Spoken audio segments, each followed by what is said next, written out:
So I did a little bit of research on Cornus canidensis, which is the bunchberry.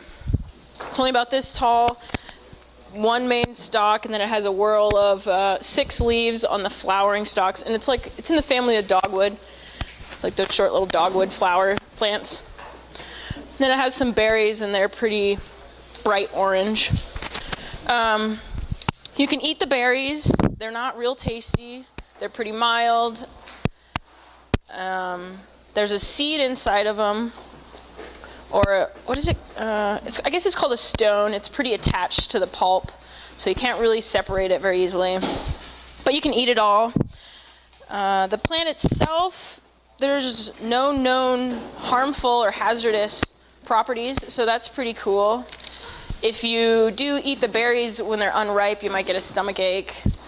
And if you eat too many of them, they have a laxative effect. I found a whole slew of medicinal properties, from anti-inflammatory, fever-reducing, pain, killing, for any skin ailments, eye. There was quite a list.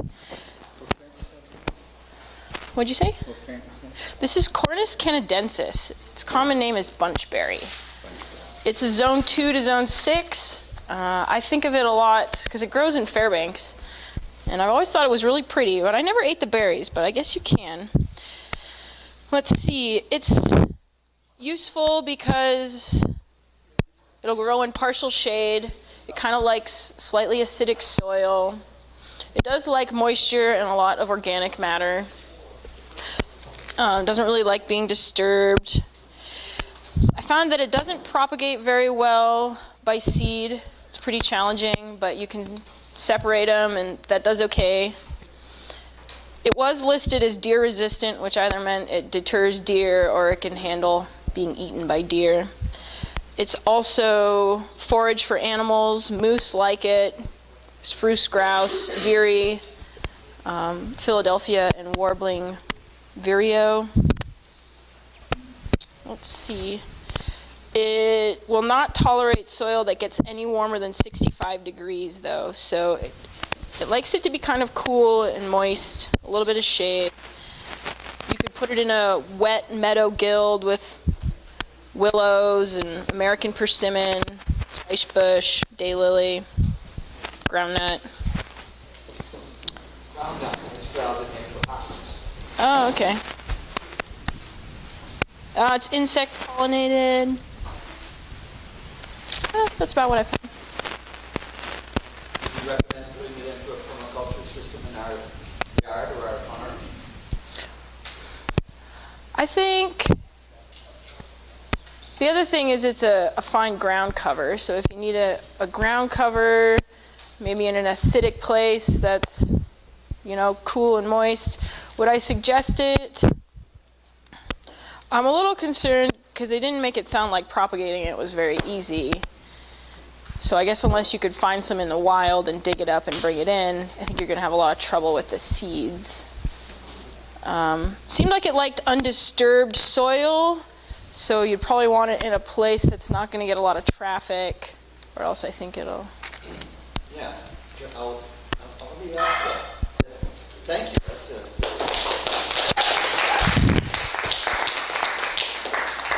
Dwarf bilberry or low bilberry or myrtle whortleberry, and so it grows 4 to 18 inches tall, and it's kind of like a mix between what you would expect from the whortleberry that just kind of growing in the woods here, but has a better berry on it that's more like a huckleberry. Not a huge fruit producer, but it's certainly edible, and people do cultivate them and harvest the berries.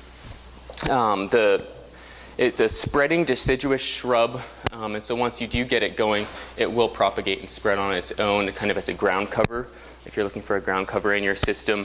One of the really interesting kind of permaculture aspects of it that I found, vaccinium as a species or as a genus comes from Latin vacillare, which is kind of to vacillate or to sway, and so it's really good for windy places, or it can actually increase harvest if the shrub doesn't have shelter. So sheltering it kind of limits the amount of fruit production and yield that you'll get off the plant. It grows in the woods and on slopes, kind of in dappled shade, in really acidic soils. And so we have a lot of acidic soils out here with all of our pine trees. And so it likes that kind of soil, really well drained. Blooms in early spring, berries come in late summer. Let's see, as far as uses go, of course you can eat the berries.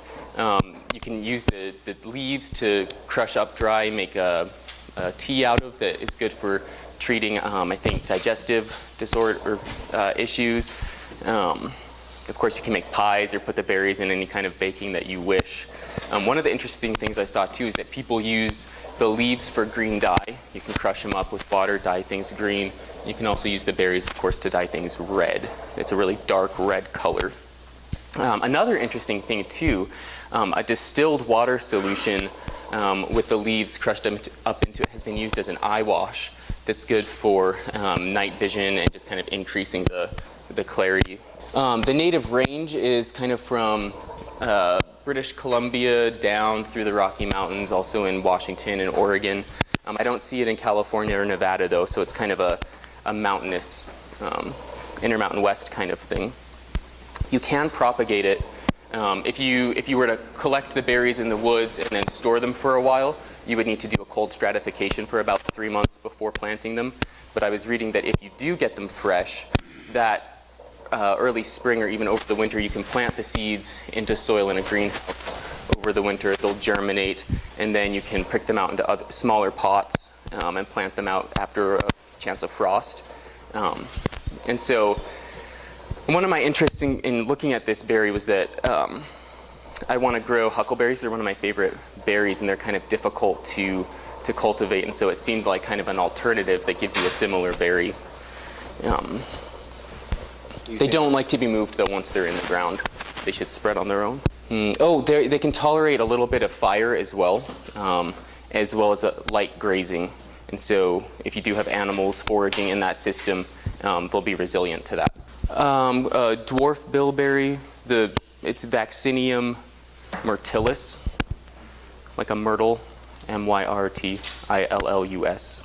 It's a lower growing, softer branch, so it has little green branches that don't really form a woody that's a good structure like a huckleberry. The way you can tell is that I happen to have a little Perfect. huckleberry I've got just outside of Wakefield. I think this is whortleberry, but I don't know if anybody can correct me. It's the first plant I remembered learning the name of, the cattail.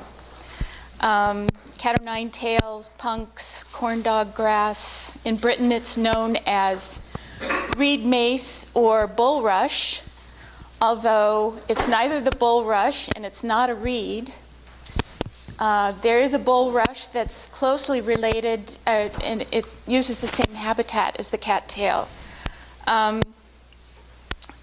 There are 11 species of cattails, and probably living in the full zone spectrum. I think the only place I didn't see it was where there's ice all the time. And it's prehistoric. They found fossils from the end of the Cretaceous era, and they found pollen on grinding stones 30,000 years ago. So, it hasn't changed. It's a survivor. And it helps you to survive.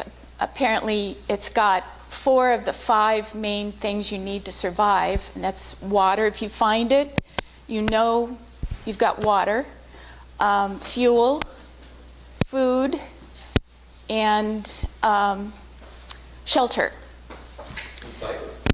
And fiber. Yeah.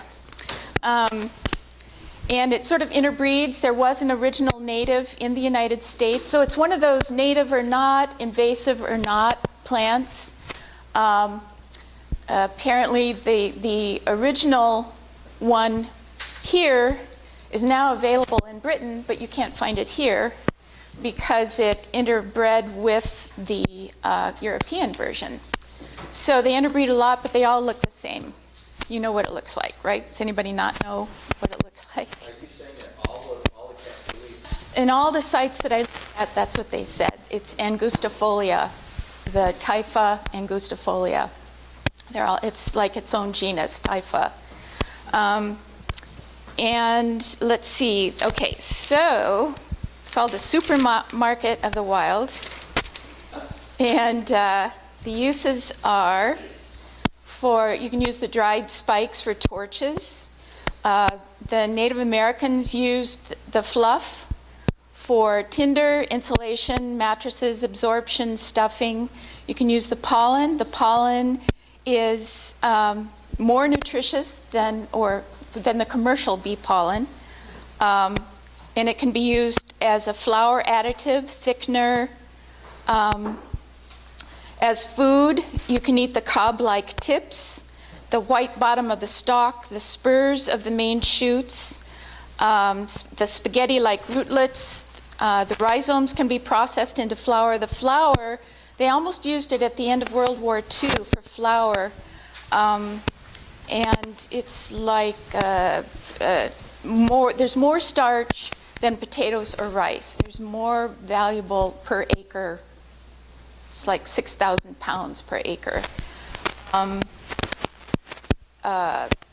Hemp, thatching, toys, baskets, mats, paper, fiber, string, biofuel.